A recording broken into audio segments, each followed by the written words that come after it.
Welcome to London. No, not that London, the other London. London, Ontario, Canada. Canada's 11th largest city.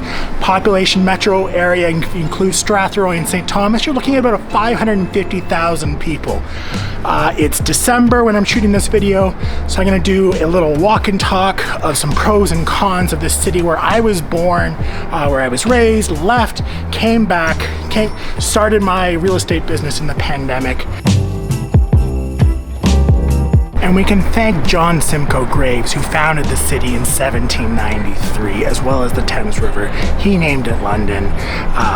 He thought it would be the capital of Upper Canada, which eventually became Ontario, but his second choice was Toronto, and you all know Toronto won.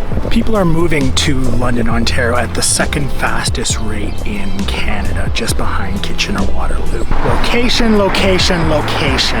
London is halfway between Detroit and halfway between Toronto. It is right in the middle between Lake Huron in the north and Lake Ontario in the east. So in the winter, those can create some interesting lake effect. You get long winters, lots of snow. You're kind of in a snow belt, but you are in a medium-sized city with big city amenities. It is Canada's 11th largest city. If you need to do specific shopping, you can always go to Detroit or Toronto, but you can go to one of the big malls, which I am right now in Masonville Mall in the north end of London. There's anchor tenants like an Apple store, there's an H&M, there's a Zara, there's a Cineplex Odeon Theater, there's the Bay, there's hundreds of other stores in this mall. It's very busy at this time of year. People say that there's no jobs in London, you have to go to Toronto. The economy in London actually is pretty good. The main industries here are medical, research, insurance. I've got the home and the founding of London Life, which joined with Great Wales Life and is now Canada Life. You've got a banking history here. The Canada Trust of TD Canada Trust was founded here in London. You've got a strong manufacturing sector here. You've got some specialized manufacturing with like great General Dynamics, which build tanks. You've got the automotive industry, which is nearby. You've got the Toyota plant in Woodstock, as well as the GM plant. There used to be a Ford plant sort of in the Talbotville, St. Thomas area, but that unfortunately shuttered after the 2008 financial crisis. However, that whole area has sat empty up until recently, when Amazon recently announced that they are putting in a distribution center there. So it's finally getting put to use, and there's going to be some jobs available in that area. There's also a big tech scene here. If you want to learn more about all the IT and tech options, I suggest looking at the Tech Alliance of Southwestern Ontario's website. There you'll find jobs. There's video game companies here, there's specialized IT, security, all that kind of stuff. So there are jobs here, and of course there's all the school jobs and education. Western is, I think, the 4th largest employer in the city, and you've also got Fanshawe College here, which was a really large college. Together, both of those schools account for 70,000 students. So you've pretty much got a college town on your hands. Some other notable companies that have headquarters here: Labatt Brewing was founded here. It was later bought by Budweiser, but their plant is still here. Created offspring of craft brewery companies. You've got Good Life Fitness, which is its headquarters here. It was founded here as well. And you also have 3M Canada and Columbia Sportswear, which I'm wearing right now. Both of them have their Canadian headquarters here in the London area. A con of the city is its social issues. There is a number of poverty, homeless, mental health issues, especially you'll see that in the downtown core, as well as sort of in the eastern part of the city. The city definitely drags its feet on those issues. The city loves to drag its feet on a number of issues, especially with like other topics like transit. For a long time there was talk of an LRT getting put in here in London, but the sad compromise was a rapid bus system, which didn't really make any sense because the city already had 30 bus routes with its LTC system, which does fine. What the city really also needs is a ring road around the city, similar to like what Calgary has, because the city just loves to sprawl. So getting around the city shouldn't take as long as it does, but geographically, the city is pretty much the same size of Toronto, but with like a fraction of the population. So it definitely needs to improve and just act quicker and take more strategic risks rather than just wait and wait and wait. The downtown was just starting to recover right before the pandemic hit, and so there was a number of companies that were just coming into this downtown core to make it lively. Like right behind me, there's Fanshawe College, which has their digital media and theater programs as well as their hospitality programs. They took over the old King's Mill building, and they also created this Dundas place, which is Dundas Street with its curbs right down to the ground. So as you can see, it's right there. And so you can close the street very easily for street festivals, for Canada Day, those types of events, music events and stuff like that. So if you're enjoying this video, remember to like and subscribe.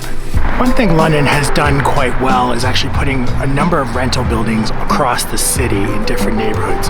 So whether you're looking for just a regular apartment building, or if you're looking for more of like a luxury rental like this downtown, you definitely have options throughout the city. Now, recreation in London is a big thing. You have access to 10 golf courses in the city.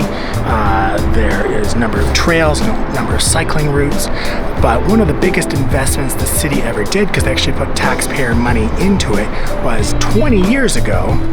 They built this guy, which at the time was called the John Labatt Center. It's now called Budweiser Gardens, but locals continue to call it JLC. So if you move here and people are saying, hey, let's meet at the JLC, that's what they mean. The hockey rink downtown.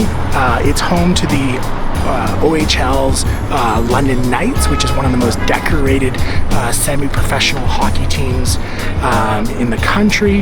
It's not in the NHL, but it does produce a number of NHL people.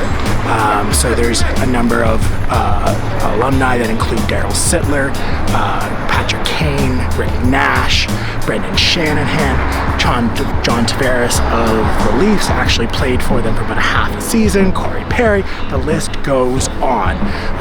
It also plays to a number of concerts throughout the year. Major acts who have come through include like Green Day, Bob Dylan, Eric Church. Just a few years ago, there was this up-and-coming British act named Elton John who came and performed. So I hear he's going places. So if you can't get a concert here, again, you can always go to Detroit or Toronto or Hamilton or Waterloo, but a number of big acts do come through here. And also in the parks, every summer there is a music festival called Rock the Park, and it goes on for a few days. Each day is sort of themed.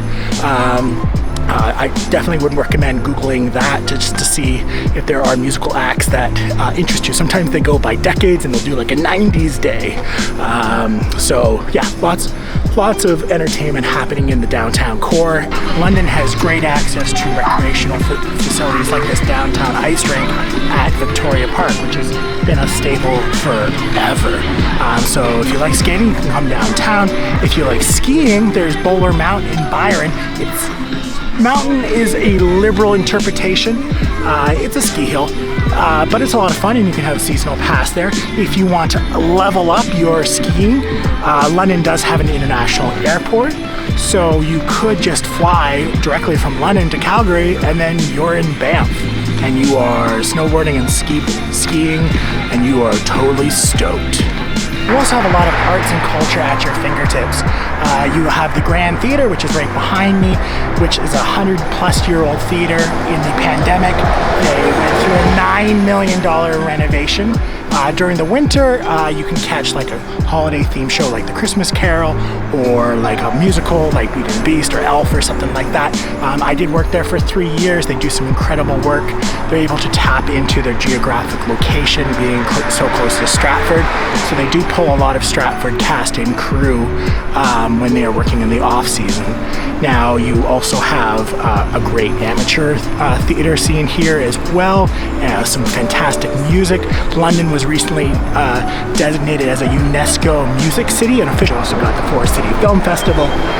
So there's quite a few options you can do in the city, as well as take in concerts and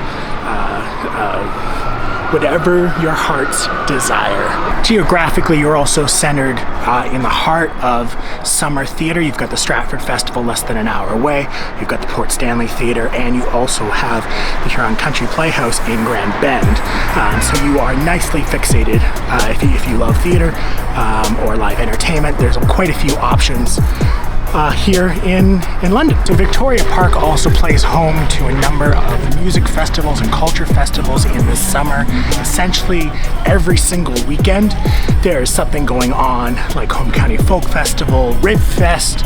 I got distracted thinking of ribs, now I want ribs, but there are quite a few different types of festivals that go on every single weekend in the summer, and then in the winter you get all the skating and the lighting of the lights, and there are 75,000 lights just here in Victoria Park.